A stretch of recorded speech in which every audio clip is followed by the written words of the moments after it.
If you watch election coverage these days, you hear a lot of this. It looked like this was going to turn blue. Maybe had a chance to turn blue, but he made everything a little bit less blue. He made everything a little bit more red. Is the state now shifting back toward the red zone? And on Newsy's air, we're guilty of it too. The math flipping back and forth from blue to red, from Biden to Trump. But why is blue associated with Democrats and red with Republicans? It started out as a way for TV networks to illustrate which candidates won which states.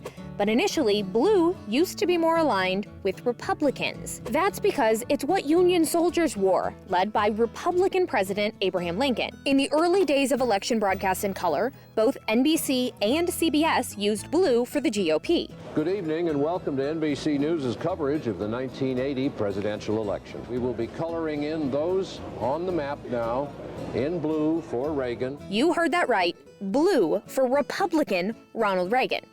That eventually changed. By 1996, the big three networks were all using blue for Democrats and red for Republicans, so there wasn't confusion for election night channel surfers. That color scheme was cemented in our lexicon in 2000 when networks used maps to break down the tight presidential race for weeks after the election. Whoever wins Florida will be the next president of the United States. In 2004, at the Democratic National Convention, a young senatorial candidate tried to reject the idea of a red-blue split. The pundits like to slice and dice our country into red states and blue states. Red states for Republicans, blue states for Democrats. But I've got news for them, too. We worship an awesome God in the blue states, and we don't like federal agents poking around in our libraries in the red states. But by then, the shorthand was everywhere. And now it's pretty much black and white that if you hear red, you think of the Republicans, and if you hear blue, you think of the Democrats. But designating a whole state a single color doesn't sit right with everyone.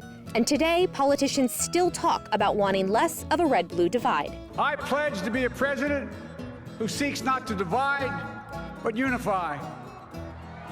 Who doesn't see red states and blue states, only sees the United States. Stephanie Liebergen, Newsy, Washington.